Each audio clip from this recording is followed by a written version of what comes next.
কে land legal solutions চ্যানেলের পক্ষ থেকে স্বাগতম।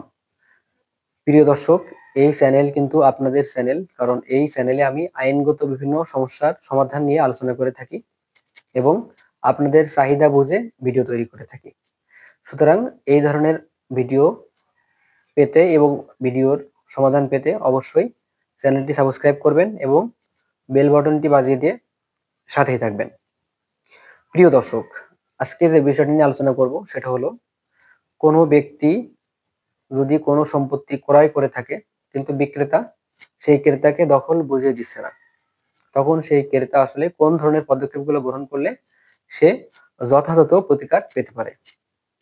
ধরুন, আব্দুর রহিম নামের একজন ব্যক্তি আব্দুল করিম নামের একজন ব্যক্তির কাছ থেকে 5 শতক সম্পত্তি ক্রয় করলো, কিন্তু আব্দুর রহিম সম্পত্তি ক্রয় করার পরে সে কিন্তু ক্রয় করার সময় সেই সম্পত্তির যথাযথ মূল্য চাহিদা অনুযায়ী আব্দুল করিমের কাছে পরিশোধ করে দিয়েছে, কিন্তু আব্দুল করিম যুক্তিসঙ্গত কোনো কারণ ছাড়াই তাকে সেই সম্পত্তিতে দখল বুঝিয়ে দিচ্ছে না এবং আব্দুর রহিম বিভিন্ন ব্যক্তির কাছে ঘোরাঘুরি করছে কিন্তু কোনোভাবেই দখল নিতে পারছেন না এবং আব্দুল করিম সেই সম্পত্তি দখল বুঝিয়েও দিচ্ছে না এবং তাকে হয়রানি করছে। তখন আব্দুর রহিম আসলে কি পদক্ষেপ গ্রহণ করতে পারে?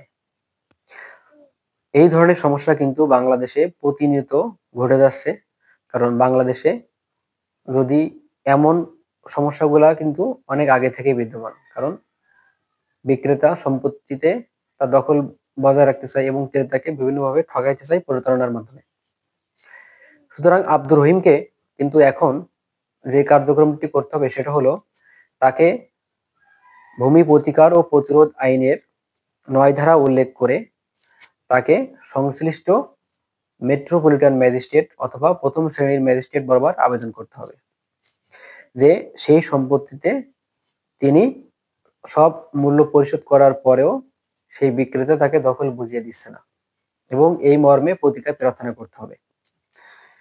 এই প্রথম শ্রেণীর ম্যাজিস্ট্রেট অথবা জুডিশিয়াল ম্যাজিস্ট্রেট তখন আব্দুল করিমকে তখন হাজির হতে বলতে পারে এবং সুনির্দিষ্ট কারণ দর্শানোর কথা বলতে পারে, অথবা